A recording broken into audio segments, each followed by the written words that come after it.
আসসালামু আলাইকুম এভরিওয়ান, সবাই কেমন আছেন? আশা করছি সবাই অনেক বেশি ভালো আছেন। আজ আমি নিয়ে আসলাম আপনাদের সবার কাছে খুবই পছন্দের একটি রেসিপি, গাজরের হালুয়া। আসছে সবে বরাত, সবাই কিন্তু এরকম গাজরের হালুয়া বা বুটের হালুয়া বানিয়ে ফ্রিজে রেখে দিতে পারেন। এতে করে আপনাদের ঝামেলাটা একটুও হলে কমে যাবে। এত সুন্দর রেসিপিটি দেখার জন্য আমার ভিডিওটি সম্পূর্ণ না টেনে দেখে যাবেন। ভিডিওটি শুরু করার আগে অবশ্যই একটি লাইক দিয়ে সম্পূর্ণ ভিডিওটি দেখার আমন্ত্রণ রইল আপনাদের সবার কাছে। এত সুন্দর লোভনীয় গাজরের হালুয়াটা আমি কিভাবে বানালাম তাহলে সম্পূর্ণ শেয়ার করা যাক আপনাদের কাছে। এর জন্য আমি এখানে মেজারমেন্ট কাপের 3 কাপ গাজর গ্রেট করে নিয়েছি গ্রেটার দিয়ে। আপনারা চাইলে বটি দিয়ে ওটাকে কুচি করে কেটে নিতে পারেন। এর মধ্যে দিয়ে দিলাম মেজারমেন্ট কাপের 1 কাপ চিনি। মিষ্টিটা আপনারা বুঝে শুনে অ্যাড করবেন। যদি আপনারা মিষ্টি বেশি খান তাহলে চিনির পরিমাণটা আরও বাড়িয়ে দিতে পারেন, কিন্তু আমার কাছে মনে হয়েছে 1 কাপ চিনি দিলে যথেষ্ট, এর বেশি দেওয়া লাগবে না, তাই আমি দিয়েছি। এর মধ্যে দিয়ে দিলাম গরুর দুধ, হাফ কেজি গরুর দুধ দিয়ে ঢাকনা ঢেকে এটাকে 10 মিনিটের জন্য রান্না করে নেব। 10 মিনিট হলে এটা সিদ্ধ হয়ে যাবে, এর বেশি সময়ের দরকার নেই। এখন দেখুন ঢাকনা তুলে নিলাম। গাজরের রঙটা কিন্তু ছেড়ে দিয়েছে, তার জন্য দুধের কালারটা কিন্তু একদম নষ্ট হয়ে গেছে। এতে করে কোনো সমস্যা নেই, স্বাদে কোনো হেরফের হবে না। এবার আমি ব্লেন্ডার জারে এটাকে ব্লেন্ড করে নিব। তারপর হাঁড়িটা পরিষ্কার করে ধুয়ে নিয়ে এই হাঁড়ির মধ্যে আমি দিয়ে দিব ঘি। 5 থেকে 6 চামচের মতো এখানে ঘি দিয়ে দিব। ঘিয়ের স্বাদটা আপনার পরিমাণ মতো করে দিয়ে নেবেন। কারোর কাছে যদি ঘিটার স্বাদটা ভালো লাগে, গ্রানটা ভালো লাগে, তাহলে একটু বাড়িয়ে দিবেন, কিন্তু 5 থেকে 6 চামচ দিলে হয়ে যায়। চুলার আঁচটা কিন্তু ধরিয়ে দিয়েছি। এবার দিয়ে দেব কিছু ড্রাই ফ্রুটস।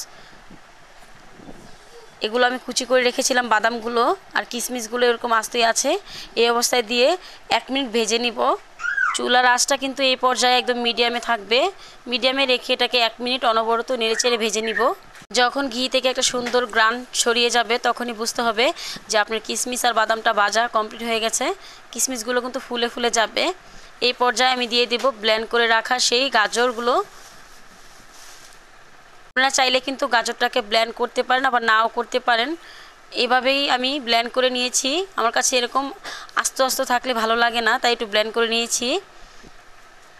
এবার এটাকে অনবরত নেড়ে চেড়ে জাল করে শুকিয়ে নিব। একটু পাতলা অবস্থায় আছে এটা মিশ্রণটা। এখন আমি এটাকে ঘড়ি ধরে 10 মিনিট জাল করব আর নাড়তে চাড়তে থাকবো। কোনো প্রকারে কিন্তু নাড়াচাড়া অফ করা যাবে না।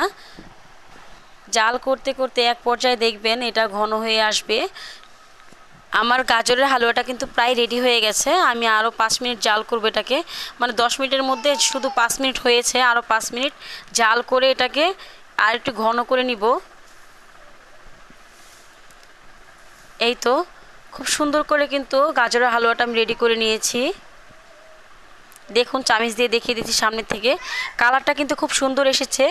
হয়তো লাইটের কারণে কালারটা বোঝা যাচ্ছে না, কিন্তু সরাসরি খুব সুন্দর কালার এসেছে আর খেতেও কিন্তু খুব মজার হয়েছে।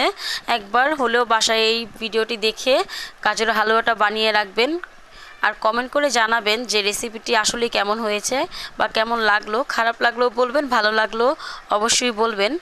এখন আমি এটাকে নামিয়ে নিব। নামিয়ে একটি সার্ভিং ডিশে সার্ভ করে নিব। দেখুন গাজরের হালুয়াটা কত সুন্দর হয়েছে, কত লোভনীয় হয়েছে। আমার ভিডিওটি ভালো লাগলে ফ্রেন্ডস অ্যান্ড ফ্যামিলির সাথে বেশি বেশি শেয়ার করে দিবেন। আপনাদের সাপোর্ট আমার খুবই দরকার। প্লিজ একটি লাইক দিয়ে দিবেন আর কমেন্ট করে অবশ্যই জানিয়ে দিবেন কেমন লাগলো রেসিপিটি। সবাই সুস্থ থাকবেন, ভালো থাকবেন। আল্লাহ হাফেজ।